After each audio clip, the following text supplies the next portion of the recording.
just 3 minutes behind schedule. Thank you for joining us in today's webinar, and we're very certain that it's going to be an exciting time, as usual, that we usually have this seminar. This morning, before we go right into the seminar, I just want to lay down some house rules, basically, which has to do with, as many of us will have questions, you can use the chat box to ask your questions. We may also be privileged to take 1 or 2 persons who want to make comments or want to contribute. I mean, just promote it to panelists and have you ask your question or make your contribution. Once again, we're excited having you all guys in this webinar. And I'm very certain this month's edition of the seminar, webinar, I'm sure we're going to be having an exciting time all together. Today, we'll be having a speaker who had actually spoken with us before now. I think the first edition of this webinar, who spoke to us on the theme, the impact of elections on the real estate values. And today he's going to be speaking to us on Nigeria and the quest for affordable housing. So there's no other person who is going to be doing justice to this other than the principal partner in Obosele and Company in person of Mr. Emeka D. Ele. So right here we'll be having Mr. Emeka D. Ele. And like I said earlier on, please, your questions, ask your question. You can raise your hand at the appropriate time, but quickly put your questions on the chat box. And we're certain that in 1 hour we'll be done with this. Thank you very much. Mr. Emeka D. Ele, please, you're welcome to this webinar. We're looking forward to having an exciting time. Thank you very much, sir.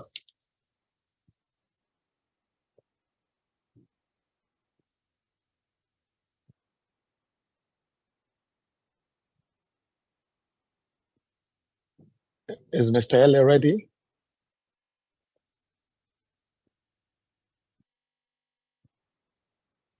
Okay, please just bear with us. I guess there's a bit of challenge. Mr. Emeka will join us shortly. Let me just see how this can be done immediately.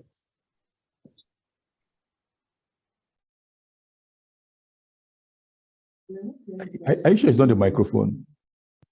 Okay, I think I can hear you now, Mr. Yes. Mr. Ele, we can hear you now. Can you hear me now? Yes, I can hear you very well. I hope you heard me also earlier on. Yes, I did. Oh, okay. So, I mean, you can delve right into it, sir. You're welcome, sir. All right. Thank you very much, Sonjo. Thanks again for the introduction. And thank you for all our guests who have tuned in. Again, let me join Sonjo to apologize for starting slightly late. But like Sonjo has said, I'm sure that we're going to have an exciting time discussing the issue of housing.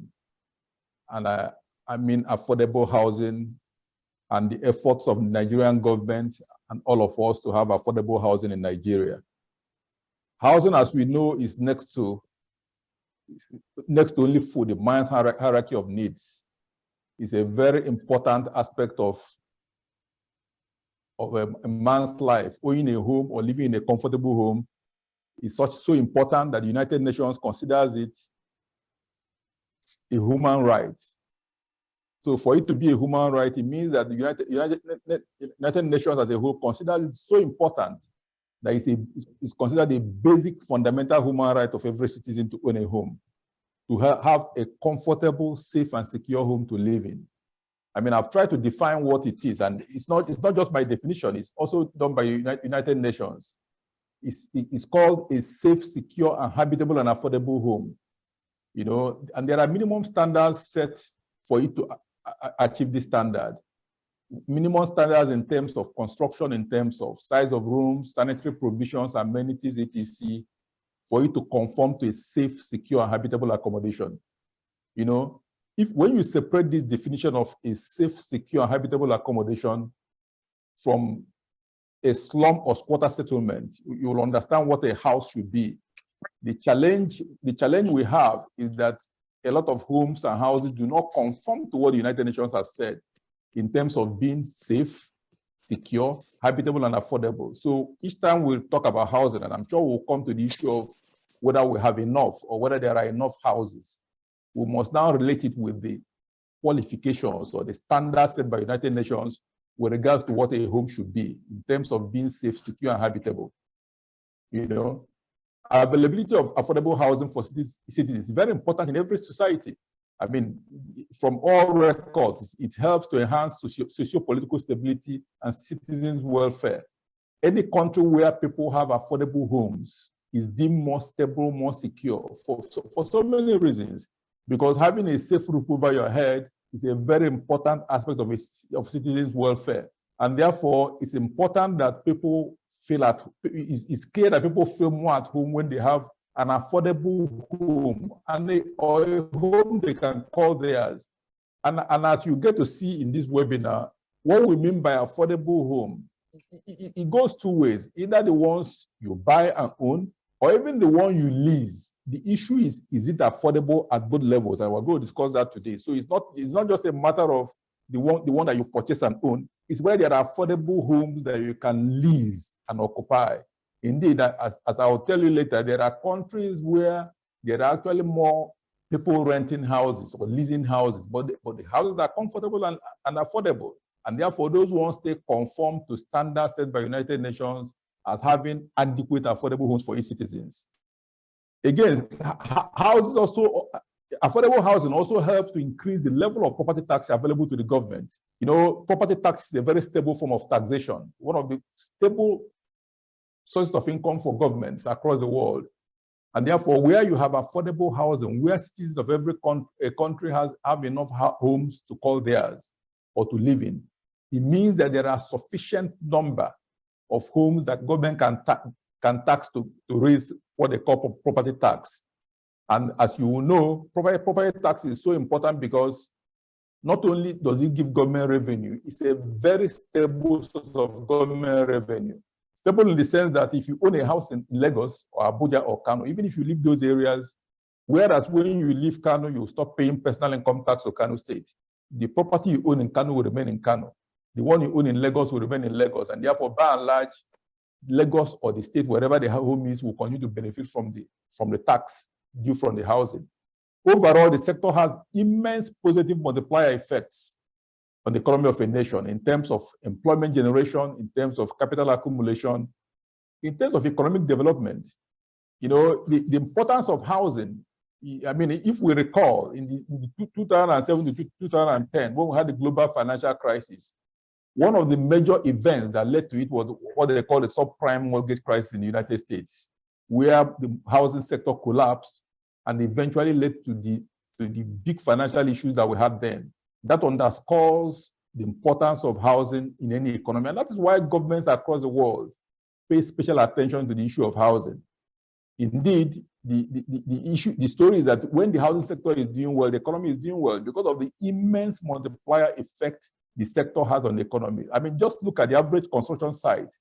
You know, apart from the fact that the home is, like I've said, creates a stability for the socio-political system, in every construction site, in any environment where construction is booming, there will be employment, there will be artisans working, there will be food sellers selling food, there will be the financial people, the financiers financing the projects, so many things going on at the same time.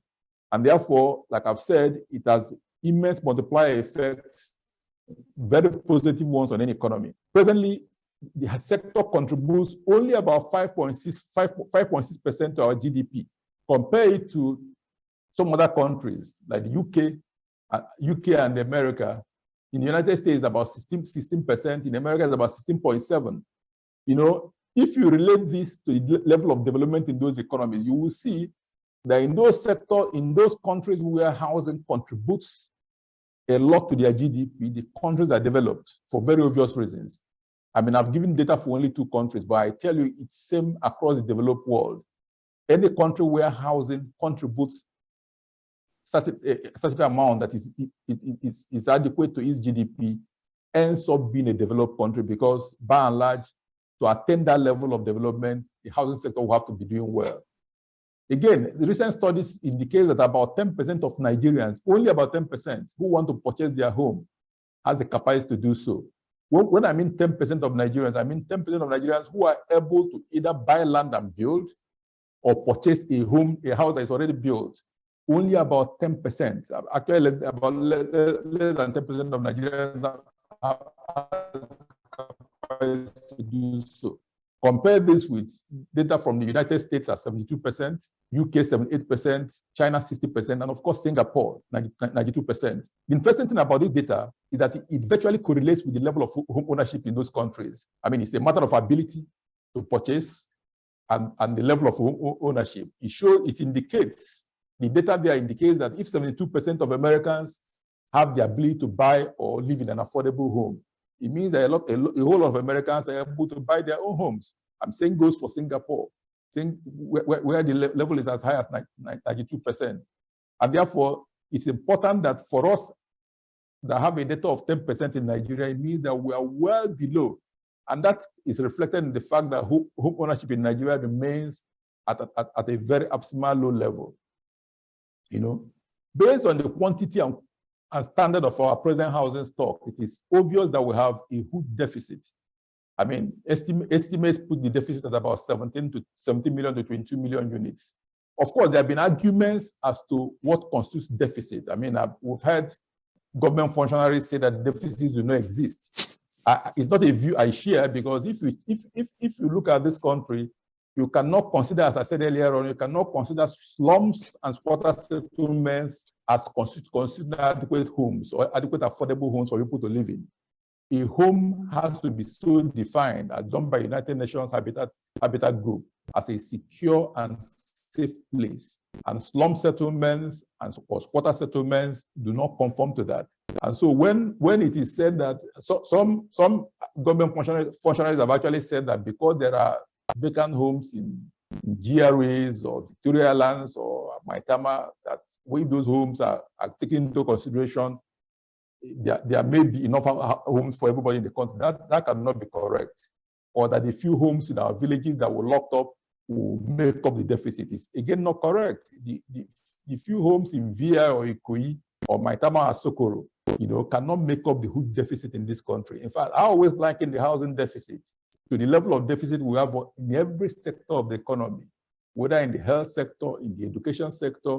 There are deficits in terms of classrooms that are needed for our kids in school, in terms of amenities in those schools, in terms of infrastructure. So it's about the same. I mean, because of the level of our development, there are deficits, very heavy deficits in every sector of our lives.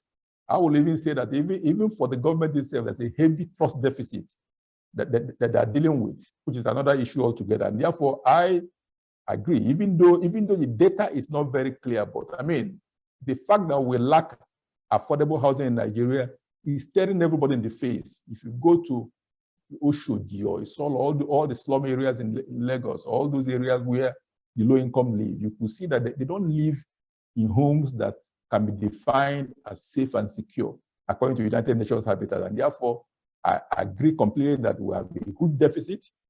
The exact level, whether it's 17 million or 22 million units, it remains to be defined properly. But in terms of deficit, it does exist, certainly.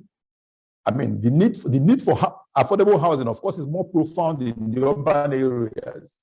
You know, as of today, over half of Nigerian population of 20 million people, which is about 52%, now live in urban areas. As of 1960, when we got our independence, that figure was as low as 15%. But you know, over time, people have been moving to the urban areas for obvious reasons, in search of a better life, in search of employment, also in an effort to live in neighborhoods where there's a measure of infrastructure available. I talked about the infrastructural deficit, and I'll talk about it later. You know, because the villages are not so provided with these amenities, so you have issue of infrastructure, you have issue of jobs. People are trooping to the townships for obvious reasons to look in search of better lives. And as they do, because the migration to the urban areas is not matched by availability of homes or by creation of new homes. That's where the deficit comes about. And you still can't blame people for leaving their villages and homes, villages to come to the urban centers, because they're all doing it in search of a better life. So what it means is that the government or the system needs to put a system in place to build more homes, to develop more houses that can accommodate these teeming people who troop to Lagos or troop to Kano or Kaduna or those urban areas on a daily basis. Government have done quite a lot in recent times or since our independence to address this issue. We've seen the establishment of the Federal Mortgage Bank of Nigeria, the Federal Housing Authority. We've seen states now have state housing authorities like LSDPC. We've seen the creation of the National Housing Fund and primary mortgage banks, the Family Homes Initiative or Family Homes Funds. We've equally seen direct government involvement in housing delivery at both federal and state levels. I mean, you could see, for those of us in Lagos, the 1004 housing estate, the Rickmore Tower, were all built by the government. Sometimes I imagine if the government had continued developing estates like 1004 estates, it is named 1004 estate because when it was built, there were 1,004 units there. I'm sure right now there are well over 1,300, 1,400 units. Imagine if the government continued in that mode, building schemes like that across the country. By now, we probably won't have the kind of deficit that we have. So the government has intervened directly and are still doing so. I mean, they've set up, when mortgage banks became the norm a couple of years ago, we thought the problems would be solved. But lo and behold, we are still where we are for very obvious reasons. The problem remains unsolved today. And indeed, it's getting worse with our large population growth. Our population growth is placed at about 2.5, 2.6%, depending on who you ask. And it's a very big issue because with a very youthful population and the level of rural-urban migration, something needs to be done, especially in the cities.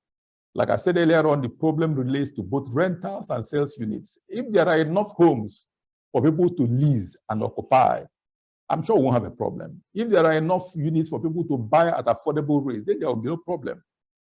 Like I said, it really doesn't matter whether it's rentals or sales. The issue is that the units don't just exist. And as you get to see in this program, the problem is actually more with the low-income homes, which is where the major deficit exists. When each time you hear of deficit, it's not in VI, Victoria Island or Ikoyi or Maitama or Sokoro. The deficit is in those suburbs and the low-income and medium-income areas where the actual population of Nigeria actually resides. The major issues have to do with availability. How many of those homes are available? And if you do the numbers, you will see that we just don't have enough that conforms to a safe and secure accommodation for people to live in.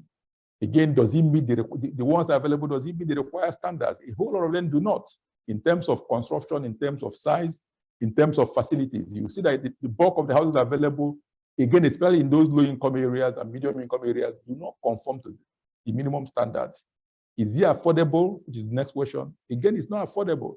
I mean, if you look at the average income, the income of the minimum income of the average Nigerian or the average income of the average Nigerian, you will see that affordability is a major issue that has to be dealt with. Again, we'll address the issue of interest rates and all that as we go on. Today, rent constitutes about 60% of the salary of the average worker, as against the prescribed standard of 20 to 30%. I mean, if you have to spend 60% of your income on rent alone, and why is the rent high? For obvious reason, because the houses do not just exist, or that people, and part of the reason, as I will say later on in this program, is that to get a home that will be near enough to your office, people are paying through their noses because the houses just do not exist. So staff or people are paying as high as 60% of their salaries on rent alone, whereas the prescribed rate should really be about 30%.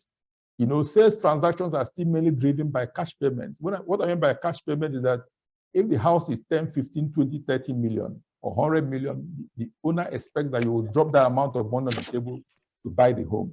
And that's difficult. No system can develop that way. That's not what obtains anywhere else. In the developed countries where I talked about high home ownership, all you need to do is put down a deposit of 10, 15%, and then the rest is covered by mortgage, easily available mortgage. In recent times, when interest rates have been rising globally, a lot of those developed countries are still at single-digit rates, despite the crisis that the world has gone through after COVID. When rates keep going up, they are still single-digit. But in Nigeria, the case is quite different. And therefore, sales transactions being driven by cash payments or full payments upon purchase makes transactions very difficult. How many people can afford, based on our income level, to do that? Of course, government has been making promises. Recent promise made by the outgoing administration was that they will do a minimum of 1 million additional houses annually. Of course, that was not met like all the previous ones. because it's easier to make promises than to keep them. It's doubtful if our annual addition to our formal housing stock are more than 10,000 units. Mark my words very well. I said formal housing stock is doubtful if the addition to this stock is more than about 10,000 units annually, most of which are produced by the private sector. The challenge is that this is grossly inadequate, grossly inadequate, because developers who are now very active in the business, some do 10 homes a year, some do 20, 30, 40. That is grossly inadequate to meet the kind of challenge we have. Incidentally, abroad, when developers move into a site, you could see an estate of 500, 1,000 units being done by one developer. Why? Because the infrastructure is available for them to do so. There's mortgage that can take them out once they move to site, and therefore theirs is to build. But here, where the developer has to provide virtually everything, as you get to see in this program, from the infrastructural problem of roads and water and all that, to the financing, because the banks won't provide the financing. So it's a whole lot of problems. A lot more needs to resolve this issue. Of course, there's the issue of cost of funds or lack of mortgages. I'm not talking about what are the problems militating against development of the housing sector. What are those issues that need to be addressed for things to work? What are the problems facing the sector that needs to be addressed? The first major one is the cost of funds or lack of mortgages. Like I mentioned earlier on, mortgages do not really exist in our country. A scenario where the mortgage banks will give you money, but more at the 20% range. There's nobody borrowing at 20% to buy a home is tough. It's something that is not workable. The only sector, the only bank or the only institution that can give you low interest loan is if you are going through the Federal Mortgage Bank or through the National Housing Fund, where they give us 6%. But then it's a very tedious process to get the loan, and it has a cap of maximum 15 million naira. What it means is that the most they can give you for a home is 15 million naira. Now ask yourself, how many homes in this country can you buy for 15 million naira? So the challenge one is that the access to the loan through the National Housing Fund is very difficult. You've got to have title, you have to, the conditions are very tedious. And you will get to see what problem that issue of title causes in this country, in this program. So that is about the only avenue for you to get low interest loan and long-term with a long-term tenure. But then we've seen that it's a tedious process and it has a cap of maximum 15 million, and it's difficult for people to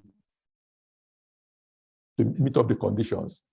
The next one is the high cost of building materials. We've been talking about it for a whole lot for over a long period, because we've seen prices of materials going up. It's been made worse now by our high inflation rate. Today, inflation is about 22.5%. I mean, the recent removal of fuel subsidy have even made it worse, coupled with the continuous devaluation of the naira.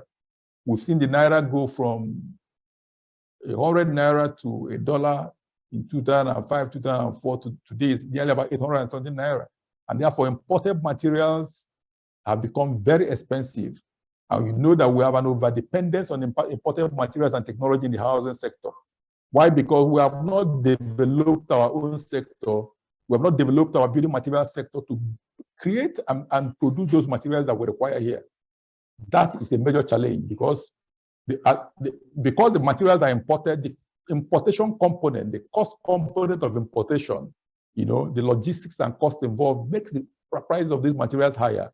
And of course, all this end up increasing the cost of the houses. Cement, which is a major construction component, remains very expensive in Nigeria. Despite the fact that we've achieved self-sufficiency in cement production, cement cost remains high. And it's amazing how cement has gone to as high as 5,000 naira per bag in recent times. So if you imagine that cement is a major component of construction and it's now this expensive, that will give you an idea of how expensive houses have become. Number 4 is the land tenure or land transfer constraints, the cost of obtaining certificate of occupancy, or the difficulty involved in it. I mean, there have been reviews as to what needs to be done, especially in states like Lagos and Abuja, like Abuja and the Federal Capital Territory, where changes and things have been done to ensure that this system is streamlined and made faster. But it remains a major issue. The cost of obtaining consent or the transfer charges involved in it are also too high. from survey charges to the consent fee payable, you know, to the title registration fee. In Lagos, I mean, it's amazing that despite the promise of a 90-day consent, a consent can still take you from 1 year to 5 years, depending on how far, who you're talking to. But these are not good enough, because in developed countries where we talked about home ownership earlier on, the transfer process is fast. I mean, these are things that can be done in a day or 2 days. The cost is minimal. You know, I've often wondered why the government will insist on charging so much for transfer charges for a transaction the government is already aware of. And I always give an example. For you to seek consent in the first instance, it means the title is registered. And you're only seeking consent to transfer title from Mr. A to Mr. B. Why should it be so expensive in our environment? And that's why a lot of people just buy and don't bother to seek consent. But these are protocol issues that need to be dealt with. The process needs to be streamlined and made faster and more efficient for the housing sector to develop. You know, cost of obtaining certificate of occupancy is also a major issue. Today, less than 10% of our land area has a registered title. Again, the reason why we're even up to near 10% is because developers now take tracts of land in states and look for what they call a global sea of O. But the government in itself needs to take the proactive action to give people title to their land. I mean, I'm aware we had the Presidential Committee on Land Reform that was there under the Jonathan government. You know, it hasn't been active in the past 8 years, but it needs to come on stream again. You know, there must be a systemic way where the land titling in this country can be done to make things cheaper, to make it easier for people to acquire title to their land.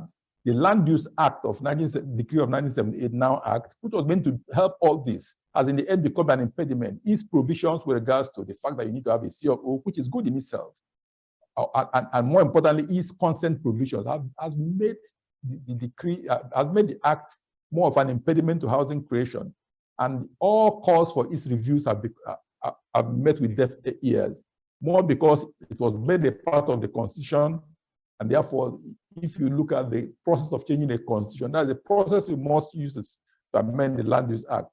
But it needs to be done because, after all, I often say that, look, we've amended several sections of our Constitution since independence, including the electoral, the one that deals with elections. Why haven't we been able to amend the Land Use Act to make it more amenable, to make it more useful to the system, to make it serve the very purpose it was meant to serve, which is to make land readily available to Nigerians and make housing creation a lot easier.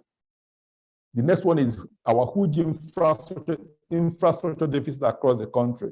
The effect is that people crowd mainly the areas with semblance of infrastructure, which makes houses expensive in those areas. I mean, it is easy to, I recall that many years ago, when the Lagos Ibadan Expressway was built, you could live in Ibadan, come to work in Lagos, drive an hour and a half to Lagos every day, which is not a very long distance. Abroad, people drive that long distance to get to work, but these days you can't try it. We've been working on Lagos Ibadan Expressway for the past couple of years. It's still what it is. People could easily live in Abeokuta, live in Ota, and come to work in Lagos. But when you think of the challenge of the traffic to Lagos, you won't try it. You know, and therefore you see that developers in the end have to bear the cost of infrastructure that should be borne by the state, from roads to power, to water, to sewage. All these things add about 30% of the cost of a house. And therefore, when the developer has provided the roads, the access roads, the water, the light, all that, they need to add it up to the cost of the house, which in the end makes the houses expensive. These are issues that the government needs to deal with. Infrastructure, the deficit level is very high. It's nearly as high as that of the affordable housing issue that we're talking about. Of course, we have the issue of dependence on foreign expertise and equipment. A lot of the major equipment used, if you're doing apartment blocks of multiple floors, they require cranes and all that. All those have to be imported. Reliance on traditional construction methods, the brick and mortar approach, is costly and time-consuming. You know, you have to set the mortar. It has to set. It is just too expensive. If you look at the issue of how Dolphin Estate was built, using industrialized building systems, I thought that by now we would have gone far in that area where homes can be built the way Dolphin was built. Look at VGC, for instance. That was done many years ago. We have not been able to replicate things like VGC or Dolphin, more because of reliance on our old methods of construction, which even though are good, but are time-consuming and cost a lot of money. Incidents of multiple taxation on all fronts, from VAT to all manner of taxation, which in the end, we must know that eventually, when people are taxed in a way from many fronts, all these add to the cost of whatever they're supplying, whether it is houses or food or medical services. The taxation plays a key role in the cost. Again, this issue of the tedious physical planning process to obtain planning approval in some states takes a whole lot of time and a lot of money. I mean, these things need to be streamlined for affordable housing to be available to people. Again, is the issue of legal and regulatory issues, from tenancy laws to the power of possession. You know, the challenge with tenancy laws is that it makes the tenant the king, which obtains in most countries. But the challenge is that because of that law, it discourages investments in the housing. If landlords are not able to recover their homes when tenants default, then they won't build. If banks are not able to repossess houses or from those who are owing them, then they won't use houses as collateral for mortgages. And then eventually the system is failing it, you know. So a lot needs to be done with regards to legal and regulatory issues.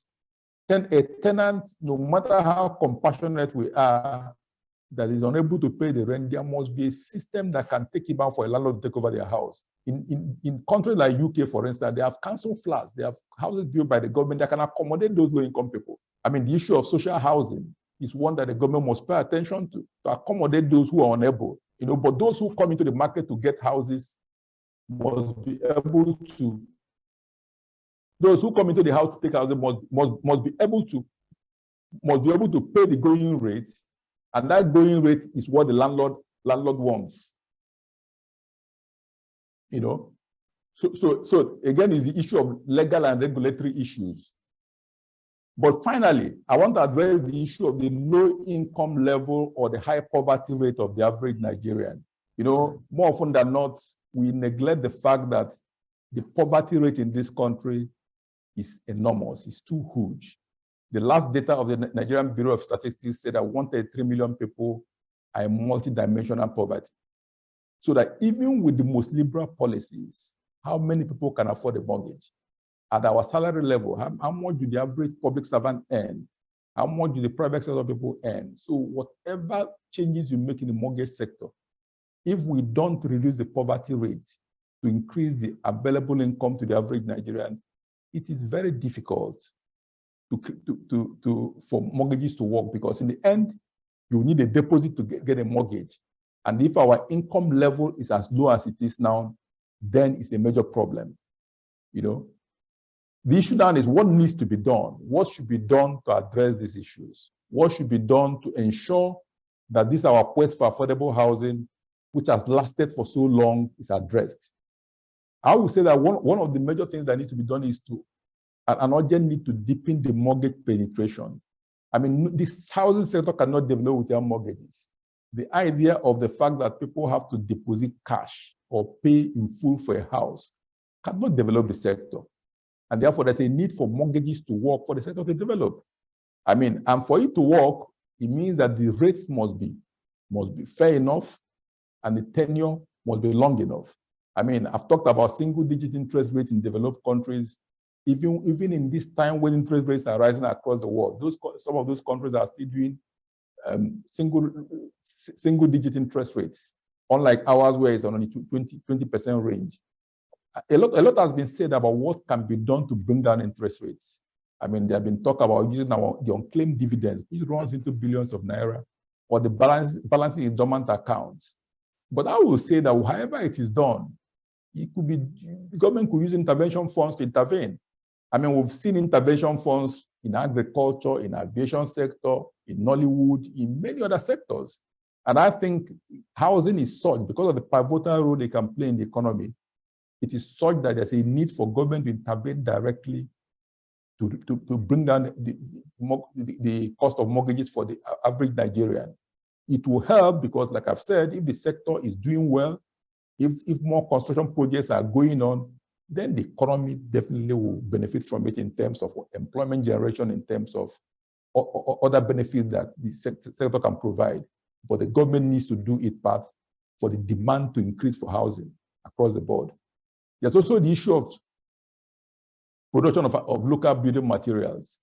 You know, it's a major, major issue that the bulk of the materials that we use as a country are still imported. That cannot work. And I feel that there's a need for the government to treat the Nigerian Building and Road Research Institute as a special body. Again, this is a body that used to be very active, but in recent times, we've not been hearing about it. But these are institutes where materials can be developed to make housing delivery cheaper. And we feel that I feel that the government needs to pay greater attention to bodies like this, you know, in terms of research, building materials to make it cheaper and more affordable. There's also need for a robust land reform agenda that will give people title to their land. This cannot be overemphasized because there's a need for people to have title to their land. It makes, if you go to the Lake area, for instance, where developers are taking large tracts of land, they spend so much at the initial time, even obtaining the C of O, you know, and of course they have to pass this cost to the purchasers of the land. Of course, there's also the issue of the reform of the consent and land transfer protocol to make it faster and cheaper. I've talked about in developed countries where the land transfer process takes a day, 1 day, 2 days, 3 days, you can, whatever you've bought, it transfer into your name. But in this country, the reverse is the case. And it makes life difficult, not just for the buyers, but for those who provide the mortgages, for those who have to rely on the document for one thing or the other. You know, there's also the need for the review of our tenancy and repossession laws across the states, because the non-enforceability of tenancy and mortgage terms is a big disincentive to investors, especially for low-income houses. I earlier mentioned that the major lack we have is actually in low income, you know, and the reason why people are not investing in low-income houses is because it is just difficult to deal with the tenants. You know, you don't want a house where a tenant can live there for as long as he likes because the court system is not fast enough to take him out. So there's a need for government to review the laws. I mean, I agree that we must show compassion and empathy to those who lack. But like I've said, government needs to pay attention to its role in provision of social housing, which they can do with developers by providing the land for them to build so that the houses eventually will be cheaper. You know, there's also need for technical schools or institutes to train and certify artisans and technicians. It's amazing that today we even now import those artisans. There are more coming in from Ghana, from Cotonou. If you want to plaster your wall very well, you need to bring them in to do it for you. Why should that be? Meanwhile, we have unemployed youths roaming all over our street. We have millions of unemployed youths. So there's a need to certify artisans, because when you certify them, then the standards are set. So if you're employing a plumber, you know he's a certified plumber. If you're employing a technician, you know he's certified. And there's no reason why a plumber is just a plumber because they call himself a plumber. Everybody should be certified. That is the way to raise standards. And by so doing, I believe that costs will come down, because then we don't need to be importing them from elsewhere, which in the end increases the cost. There's also need for proper regulation of the building sector to ensure that only certified and registered builders engage in building. Again, it's a measure of the loose nature of our system that everybody can be a builder. I mean, we've had incidents of collapsed buildings here and there because there's really no qualification, apart from the fact that everybody can be a developer, which is fine, but then everybody shouldn't be a builder. A building site should have the appropriate professionals working on it to ensure that standards are kept. Then there's the issue of the investment in infrastructure, roads, water, sewage treatment, etc. These are the things that the government must find a way to do. And there are ways to do it. I mean, it can be through public-private partnerships, but it needs to be championed by the government. Because if we have roads leading to Badagry, I mean, look at, if I take Lagos, for instance, if Lagos, I always consider Lagos as more of a tripod. You have the angle, you have Ikorodu, and you have Badagry. Imagine if the road to Badagry is done up properly, or the one to Ekpe, or the one to Ikorodu. Then you can live in Badagry and come to work in Lagos easy. Then you can live in Ikorodu and you don't, as far as Ekpe, anywhere, and come to work. But think about it today. With the poor road network we have to Ekpe, how many people can live in Ekpe and get to work in Lagos? You have to leave home by 4 a.m. to be able to get to Lagos. And when you finish work, you probably won't get home before 12. 12 midnight. So it's a major challenge. And because these infrastructures do not exist, people are crowding the center where there's a semblance of it. And once that is what is happening, prices in those areas keep going up. So the challenge that the government must meet is to invest massively in infrastructure so that people can spread out. Every society or suburb needs to spread out to the suburbs for prices to come down in the city centers. And that's what we still lack in this area. So infrastructural investment by the government is key. Again, there's the need for the review of our plan and approval process to make it faster and cheaper. I mean, the challenge here again is that because more often than not, we have to deal with people. The system is not programmed to work irrespective of who is involved. So, but there's a need to break these jinx and make it work faster. And it definitely can work faster because we have competent people who can run it. But it's a problem across the board, not just in the housing sector anyway, but across the country as a whole. There's also the issue of encouraging developers with tax breaks or cheaper property transfer taxes or land grants or entering PPP arrangement with private developers. There are ways the government can intervene, to encourage developers in one form or the other to invest more in housing.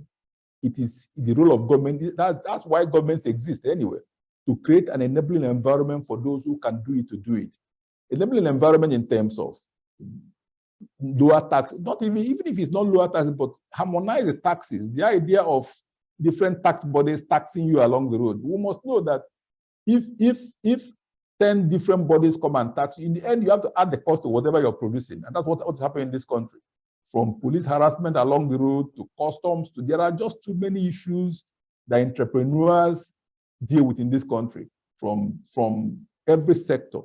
And we need to harmonize it and create an enabling environment for things to work properly, for the process to work smoothly. You can't create the houses if these things keep existing. There's also need for investment in industrialized building systems, industrialized building methods. I've talked about the issue of VGC and Dolphin Estate. These are systems that can deliver mass housing. And we must bear in mind that mass housing is not doing 10 units or doing 15, 20 units. Mass housing is mass. You need to do 100, 200, 500 units, 1,000 units. And they can be done with these industrialized building systems, which the government can partner with private sector to bring in. I mean, if Dolphin could be done many years ago, why hasn't it been replicated? So an investment in that area will be very ideal. Of course, there are also the issue of use of innovative options, like building shell structures only for buyers to finish up at their own pace. Again, what it does is that the entry point for the buyers will be a lot less. Rather than paying so much for a house, you can buy the house and finish at your own pace and to your own taste. It lowers the initial sale price, and therefore you are able to invest at a lower price. The entry point, like I said, is quite low. Encourage states to grant mortgages to its staff, which will encourage developers to build for them. The strange thing, which I'm fully aware of, is that even state governments are not able to grant mortgages to their own staff. Imagine if states are able to grant mortgages to every staff from level 14 upwards. It means that developers already have a pool of buyers for the homes. If you go to Ebonyi State or Anambra State or Osun State, and the government is able to grant their own staff mortgages maybe from level 14 upwards, and all you need to do is build the houses, I tell you, developers will go in there and build the houses. Why? Because the market is already there to absorb the houses. But that is not being done by the states. Encourage states and local governments to build homes. I've talked about the issue of social housing, where the government must play a role. Social housing exists in every developed society. In the UK, they call them council flats. They can be called any name, but they need to exist. And for them to be built, the government needs to play a role, and invest in that area.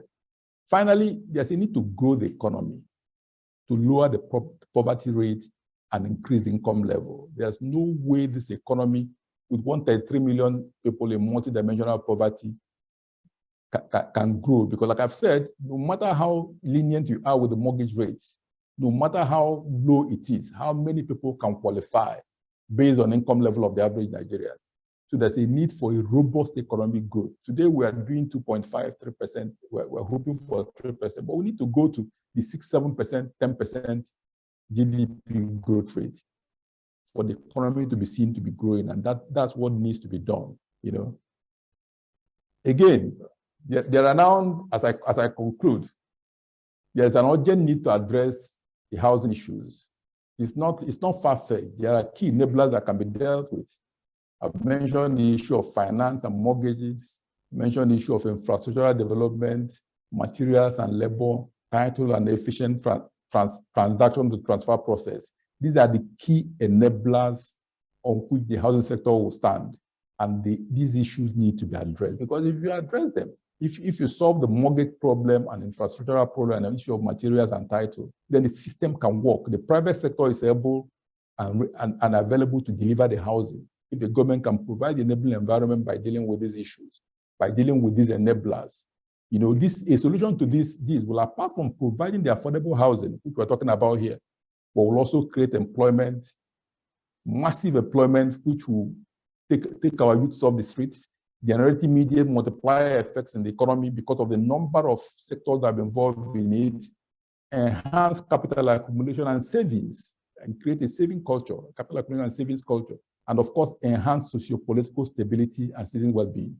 I mean, a man who has a good roof over his head will be a happy person, and that's what the government must work towards. The issue of political stability and citizen well-being must be uppermost in the mind of every government. And I feel that the government needs to address the enablers mentioned above to ensure that the issue of affordable housing is dealt with conclusively in our country.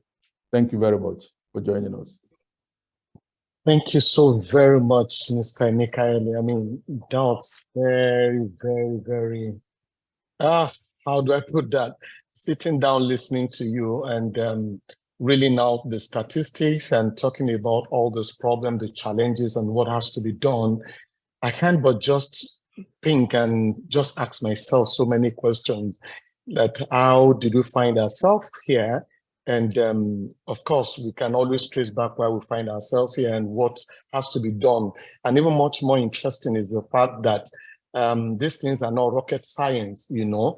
In listening to you talk about the percentage of purchase who want to buy, those people want to purchase house and the capacity they have, Nigeria 10%, and you have places like Singapore doing as much as 92%. You have United States doing as much as 72, UK 78, and you just wonder how we begin to just take this step to ensure that this issue of affordable housing, this concept is done.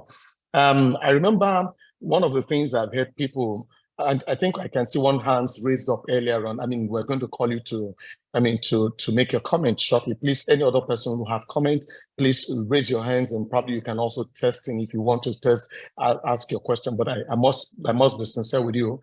Mr. Ele had done a whole lot of justice to this. Mere reading this materials alone, I mean, would tell us and help us to know where we can actually play our active role. I've heard people saying, referring to the concept of affordable housing as just a mere dream that can never be realized, in the sense that it's not a possibility. But you've talked about how it's been done over there abroad in other developed climes and what we should do in this regard. I'm going to start by asking you, sir, before I allow other people to talk, because I looked at all this that was read out in terms of the challenges and the problem. And one thing caught out for me, the issue of massive investment in infrastructure by the government. I know that one of the things that I think happen in the developed climate is that infrastructure usually precedes maybe development. But in this part, you see that it's the reverse is the case. So in terms of this massive investment in infrastructure, I would want to ask again, what do you think? Because when we talk about massive infrastructure, most of the time we look at the federal government, also we look at the state government. Are there roles that have to be played by the local government to ensure that infrastructure, I mean, is being provided in such a way that it improves and it impacts on the provision of affordable housing? Thank you, Sonjo. Of course, every level of government must play a role, but you know, in our environment, the federal government and the state governments play bigger roles or hold bigger. Okay. Can you hear me? Yeah, you can take it all over. I think there was a breakup initially. Okay, I was saying that, look, every level of government, federal, state, and local, have a role to play. You know, even though in our system, you see that because of the way the local government system has been pauperized or has been mismanaged, it's mostly left to the state and federal to do, you know. So every level of government should really play a role. There are roles that are local, state roles and local government roles. There are federal government roles. There are the ones that each of those levels of government must attend to, you know. But the major challenge really is the funding, you know. And you mentioned something very apt. You said that infrastructure should go before the development, but in our environment, development goes before the infrastructure. So you see people moving to an area, building homes or building estates. Eventually, they come back to start doing roads. And that's why more often than not, you see that the road level or the houses are below the road level, or there is just no harmony. There's no harmony in infrastructure provision because it is done by the estate developers. So the man further down will do to one level, continue by some other level. But every infrastructural project should be harmonized in a way that one should lead to the other naturally. Allowing developers to do it on an ad hoc basis, in the end, is what is creating flooding and all manner of things. Because if the right level is not taken by the subsequent developers, it creates the distortion of the system. You know, so yes, Sonjo, every level of government has a role to play. Indeed, when you drive around Lagos or some other states, you wonder what the local governments are doing. But then you know that local governments have been so twisted that they hardly exist in our system because they're not well funded. But yes, they have a role to play. The states have a role to play. But of course, the federal government has a much bigger role to play because they control the bigger purse. All right. Thank you very much, sir. I think, please, from the back end, can you promote Boluwatife to ask his question? Also, before Boluwatife is promoted to ask on panelists to ask his question, you also did mention the issue of what was done before. We talked about VGC, you talked about the likes of Dolphin and all that, and the concept of massive housing development and all that, doing as much as hundreds and thousands of housing if possible. So the other question is going to be, considering our current economy, the government is talking about lacking funds to support infrastructural development, not even talk about housing. Would you say that at this point we need what we call like declaring an emergency in housing development, for example, or the provision of housing? Well, it's near enough. I mean, that's why I talked about intervention funds. I mean, the challenge is that the government is looking upon housing as what the average person can provide for himself. But then, if you look at the effort the government has done in the agricultural sector, I agree, agriculture is number one in man's hierarchy of needs, of food. It's number one in man's hierarchy of needs. But you see that the government has been paying great attention to agriculture. If you know the amount of intervention funds available to rice producers, to maize producers, to every level of agriculture, the whole value chain, agricultural value chain. So as important as that sector is, that I believe the government should pay an equally great attention to the housing sector, because as I said earlier on, it can help to motivate people. The multiplier effects of the housing sector investment so enormous that so much can be achieved by the government if there's a boom in the sector. I mean, if the housing sector is booming, effectively the whole economy is booming. So I agree with you that whatever name it is called, whether an emergency fund or intervention fund, there's a need for government to play more role in this area, to motivate people to enter the market and build. I mean, it's not, the government mustn't do the direct construction. It's not as if they can't, but it mustn't be that the government will engage in direct construction, but it needs to provide the enabling environment for the private sector to do it. And so much can be done by the government in terms of an intervention fund, however it is arrived at, to achieve it. Okay. All right. So I think, Boluwatife, are you are you ready to make your comment? And also I can see Bola too from the back end. Please, can you bring Bola and Boluwatife? I want to just, so you can make your comments quickly. Bola, Boluwatife, who amongst you is ready? Okay, I think I can see, is this Boluwatife or Bola? Please, can you unmute yourself?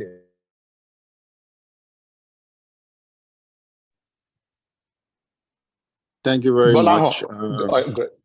Yes, Okay. can you hear me? Yes, we can hear you. Yes, Please, thank you. Thank you very much, sir, for your contribution. You talked about the overcrowding in the urban areas, which I strongly really believe there's still a lot of underdevelopment in these areas. And land is not used to its highest and best use, like we know. For example, for every Magodo in Lagos, we have Ikosi, and we still have slums in the urban areas. And what are the actions taken to be able to make this land be used in their best in the best way? So what reforms can be done to make sure that those lands which we said are overcrowded in the urban areas, they are still properly developed to be in the highest use? Thank you so much for your question. The issue of overcrowding in the urban areas is what needs to be dealt with by the government. I talked about the issue of plan approval process and the government's physical policies or physical planning processes that will check construction of buildings that are not properly planned.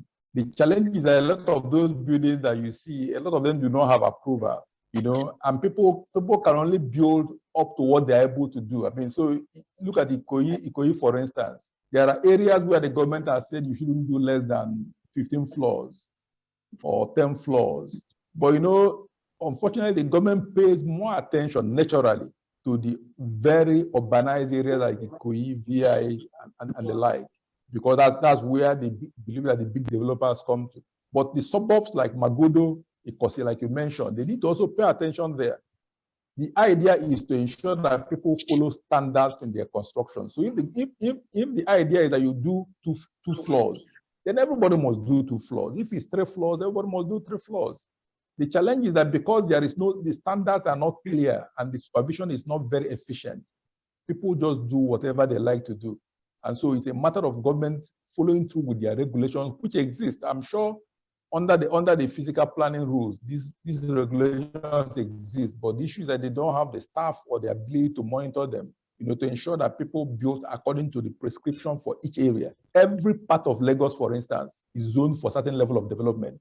It is now left for the government to follow through to be sure that all developers or builders or homeowners conform to those rules. And it's about time that the government starts doing it. And it's not just for Lagos state governments, across the country. That is the only way to ensure that neighborhoods are built to the standards set by the government at all times. Thank you very much, Mr. Ele. Before I allow Boluwatife to take his question, I'm sorry, I'm just getting to hear now that our chat box seems to be disabled, and that's why maybe questions are not coming in. I regret. We're sorry about that. So sorry about that. I think from the back end, of course, at times it's fast paced, but from the back end, please, if you can enable the chat box so that people can send in 1 or 2 questions. Of course, at times it's fast paced, like I said. Boluwatife, let's hear you, please. Unmute yourself and please, you're free to ask your question or make your comments.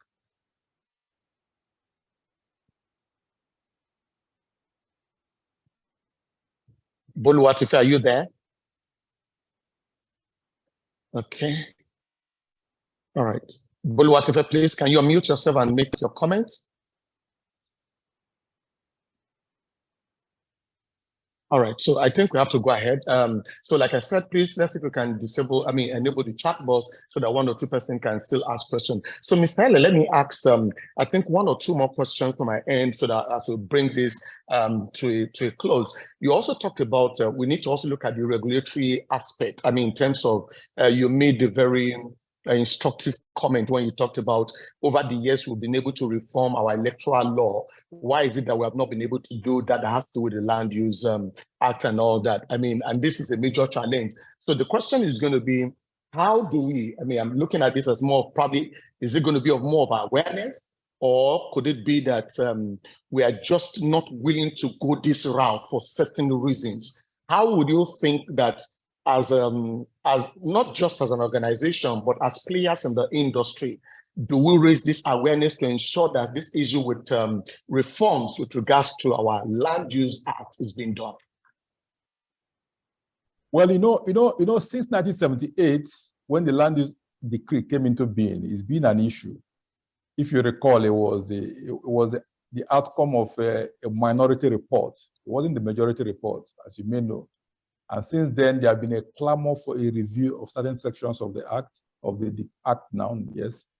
With regards to especially the issue of consent, especially the issue of compensation provision, and of course, the tedious process of titling, is a major issue that since then, as a profession, the Nigerian Institute of Estates, Values and Valuers have done so much to push for the amendment of some of the sections of this decree, of this act, but it has not been achieved. I'm aware that the Yar'Adua government, before he unfortunately passed on, has sent a bill to the National Assembly during his own days for a review of some of those sections. Perhaps if he hadn't passed on so early in his tenure, he probably would have been able to achieve it.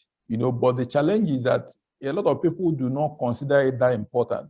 And there is also this unfortunate bias that changing the act may lead land grabbers to grab land from your state or his state, or which is not the case. I mean, I've often said that a market where properties are tradable is better than a closed one. A market that is open, where individuals can come in and buy freely, is better than the one that is closed, where people cannot buy. I mean, if you talk about the Dubai of this world, why is Dubai what it is? Why is London what it is? It's because the market is free for people. People can come in and buy. It means that funds can come into the UK, can enter Dubai. Look at the number of investors in the Dubai property market, for instance, because it's an open market. But here, there is this belief, I've seen it in some of the roles I've played. People feeling that, if we change the Land Use Act, people from other sections of the country will come and buy our land. I mean, in the end, the Land Use Act is not amended. Your land is there, not being optimally utilized, which is a challenge.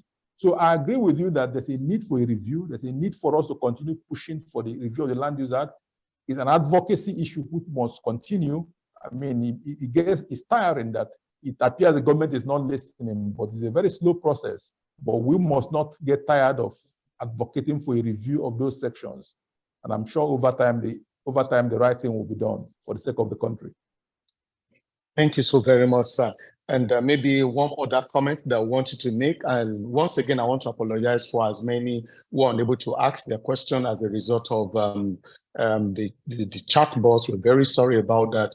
And we're very sorry. And again, I can assure you, for as many of you who have dropped your email addresses, after this, we're going to send the slides to you so that you can also get them. Mr. Ele, one more thing. You talked about inflation and the way it is currently. You talk about how the impact of inflation and how the cost of cement, how things had actually gone up and all of that. And now we are still faced, fuel subsidies out. A lot of things are happening currently. We never can tell. I heard one of the economists said that we should also still brace up for a more tougher time in the next weeks or months to come. What is your take in terms of how this overall, with some of the solutions that you prefer with regards to providing housing, considering the fact that we're still going to be grappling a lot more with this issue of inflation, sir? Well, inflation is a big issue globally. I mean, right now, virtually every country is going through the same problem, from the UK to the US to Canada, to most of Europe. They are trying to contend with inflation, because it's only when you deal with inflation that interest rates can start coming down appreciably. And so there's a need for inflation to be checked. It's only when that is achieved that prices can stabilize. So with regards to housing prices, with regards to a whole lot that can happen in the economy, there's a need for that monster called inflation to be checked, which is why you can imagine that interest rates remains high. It 22-23%. You know, last month, I went in Canada, for instance, they raised interest rates. In America, they try to stabilize. It's been stable in America for about 1-2 months now. But in Canada, it was raised again, surprisingly. I mean, the real estate sector was amazed that they were doing it purely to control the market. So by and large, inflation needs to be, until inflation is brought to a level that is a level that can be managed, prices will keep going up, you know. But then, because our productive base is so enormous, so much can also be done through using local materials. For instance, now we've stopped fuel subsidy. It means that by and large, the wastage in that area will end. If we're able to also galvanize ourselves to start using local materials, then the idea of importing materials at huge cost will also end. So there are those things that we can do for ourselves. There are those things that we can deal with. I mentioned the issue of local materials, for instance. But by and large, inflation is a key monetary issue that the government needs to deal with, because it affects the whole economy, and it does affect the economy adversely in many areas. So it needs to be attended to. All right, thank you so very much. Okay, I've got a few. I'm going to read. Boluwatife Emmanuel, thank you. He's actually speaking. He couldn't speak. I mean, we tried to promote him, but he sent a message. He said, "I'm actually speaking from the Lagos State Orientation Camp. Well, my contribution is that the federal government needs to look into development of different companies in rural areas, so as to reduce migration of people to the urban part of the country.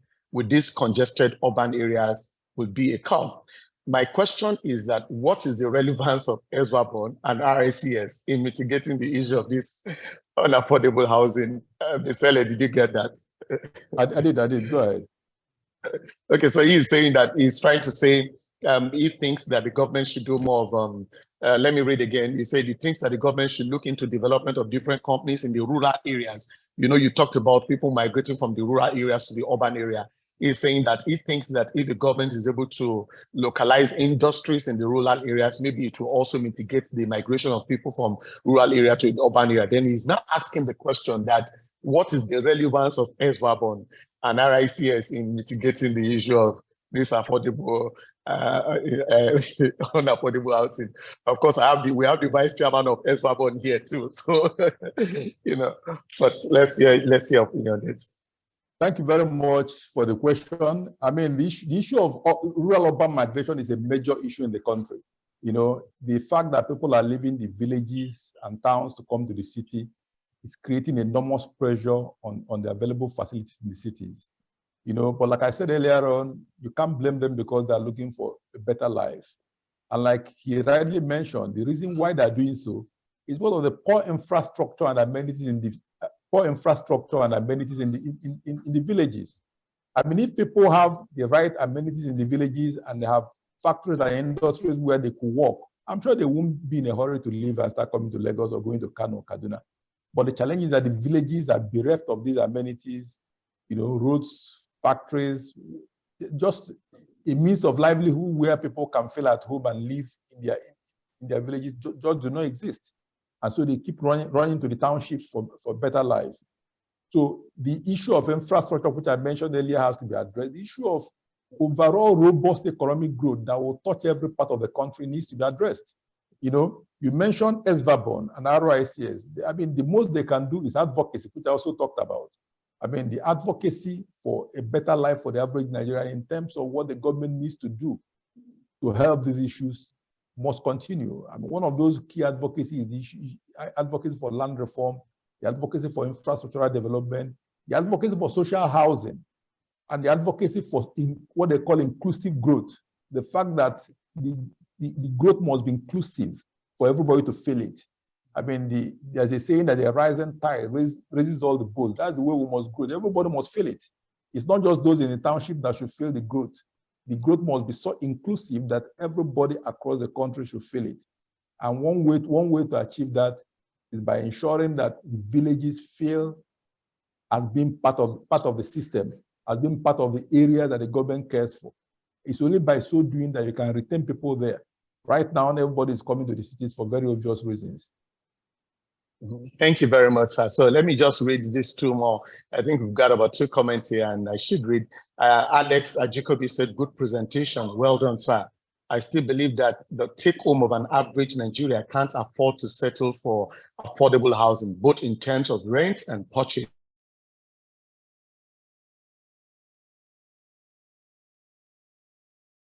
Are you done? Okay, yes, no, I'm asking you a question. Yes, there's a question here. Are you listening? Are you getting this? Yes, I am. Yeah, he said, good presentation. Well done, sir. I still believe that the take home of an average Nigeria can't afford to settle for an affordable housing, both in terms of rent and purchase. Can you explain further what percentage of salary review should be considered to meet up with the cost of affordable housing? Thank you very much, Alex. I mean, salary review is very subjective. You know that there are too many levels of employment in this country. Is it for the federal employees, or is it for those who work with Shell, or those who work for the local government system, or those who work for the states? It's not a question of what level of salary review that will do it. The issue is that we know, the government itself knows. The National Bureau of Statistics is a government agency. It's an agency of the federal government of Nigeria. And last year, they brought out the data that said that 133 million people are in multidimensional poverty. So it is clear that the government is fully aware that so many people fall into this group. The issue is what needs to be done, which is why I talked about the need for a robust economic growth. There is no doubt that the poverty rate in our beloved country is way too high, that no matter how lenient you are with the provisions, only very few people can afford a mortgage, because in the end, they have to make a down payment and they have to pay the monthly repayments. So I agree with you. The poverty rate is high. The take-home pay is way below what it should be. I'm aware that after the fuel subsidy was removed, there have been talk of increasing salaries again, but then that is being done at the federal and state levels. The private sector also needs to follow suit, and I'm sure everybody is thinking about it. So I do agree with you. The poverty rate is high. Qualifying for mortgages or achieving that hope of affordable housing cannot be arrived at until we address the issue of the low income level of the average Nigerian. It needs to be addressed. Thank you. It's only a robust economic growth that can achieve that. Thank you very much, sir. Please, I think we can still spare like 3-4 minutes. I have Chief. Can you, from the back end, can you promote Chief Kelvin Ofili to panelists, Chief Kelvin Ofili, and also I can see Kingsley Akban. Please, can you have the 2 of them up there so they can take their comment quickly? I mean, I can just accommodate this in 5 minutes, please. Mr. Kelvin Ofili, please, can you unmute yourself and let's have your comments, please.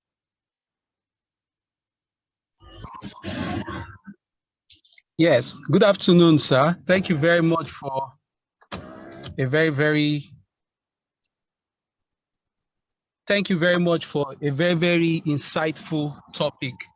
My question is about the affordable housing aspect of the discussion.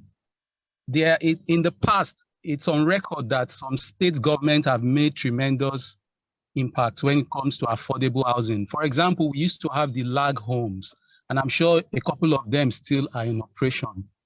But what happens in a situation whereby we don't see the real low-income earners becoming beneficiaries of these housing units? More often than not, when these housing units are completed, we usually find out that they still get sold out to the highest bidders.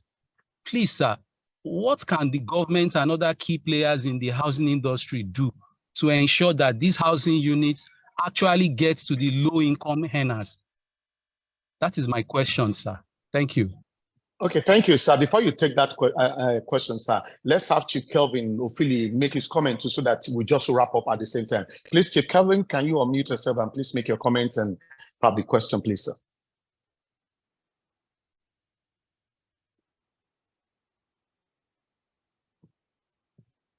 Mr. Kelvin Ofili, can you unmute yourself, please? Okay, sir, please, let's go ahead. Let's go ahead so that we don't delay. If he comes on, we will take his question, sir. Okay. Okay, thank you very much, Kesley. You're talking about how the low-income earners will enter the market. I agree with you, it's a major issue. I mean, but you know, the major issue is that the supply end is just not adequate. You know, the supply end is just not adequate by any measure. And therefore, when these houses are done, by and large, what you're talking about happens. The few people at the top end buy them up, and the low-income earners, more often than not, are left without any. But the major challenge is to increase the supply end. You know, of course, there's also the issue of transparency with regards to the government to be sure that it is made open for everybody to, for every qualified person to acquire. But I tell you the truth, the major issue is that the supply end is a problem. When we deal with the issue of supply, then it becomes available to everybody. The reason why people will rush to take what's available is because the supply is just not there. I mean, during the presentation, I talked about availability. The houses are just not available. Not available because of all the issues I've raised.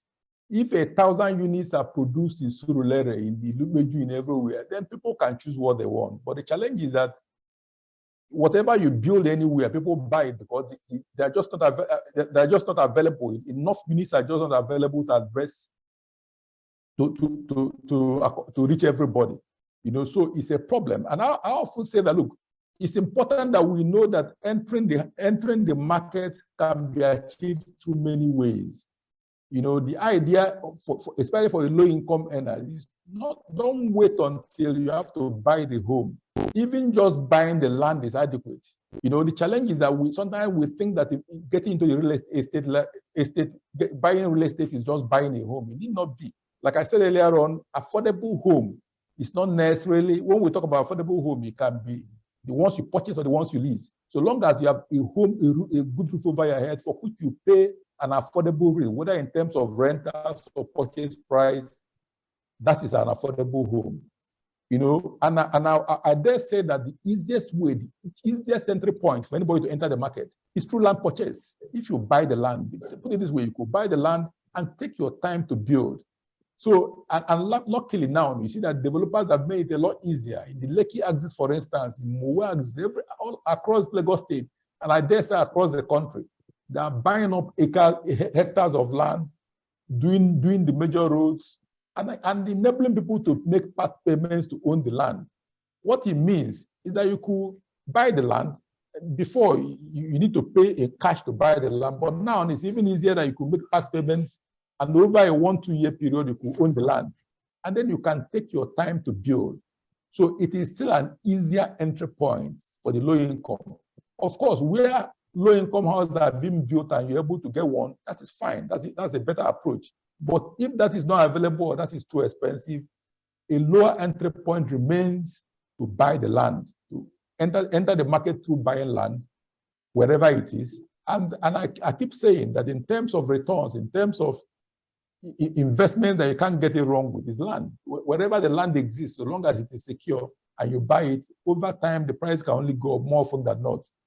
And so for low-income people, please, if you cannot afford the house immediately, do the land, wherever it is that you like, because over time, you won't regret it. That's still a lower entry point to enter the market through than waiting for the houses to be built. Because when you buy the land, then you can take your time and build a house. When you can raise enough money. Thank you so very much, sir. I don't know if Mr. Kevin Ofili can unmute himself. If not, I think we are actually pressed for time. And I want to thank you so very much, everyone who had been able to attend this webinar. We want to thank you for coming in. I also want to thank our principal partner, Mr. Emeka DLF. Thank you for doing justice to this topic. We appreciate you greatly. And like I said earlier on, I also saw from here the vice chairman of Ezwabon is saying he's sending his warm regard. Thank you that this is very wonderful topic and wonderful delivery. The vice chairman, thank you very much. And for everyone who is here, I can see all names here who attended this webinar. We are grateful. And thank you for spending the additional 10, 15 minutes with us. And I'm sure you also believe with me that this topic is such an interesting topic and it's a robust one that this indeed has done a whole lot. Adeniji Adile, thank you also so much for that comment. We can't take all of the comment now because of our time. Ms. Ele, thank you so very much. We look forward to drawing from your wealth of experience and understanding as time goes by and as time goes on. We'll always come calling at every point in time. So we want to challenge and encourage every one of you. Look forward for the next webinar next month. You will get the invite. Please do well to attend, and also do well to drop in your email addresses. We're going to send in the slides. You can use them. You can ask questions. You can reach out to us at Ubosele & Company. This is what we do in whatever way, in whatever form you want us to, to be of assistance in any form. We'll be willing to do just that. Once again, thank you very much. And I hope that we enjoy the rest of the day, and wishing every one of us a wonderful day. I'm your host, Odisanjo Fawele, standing in for Ubosele & Company. We hope to see you next time. God bless you.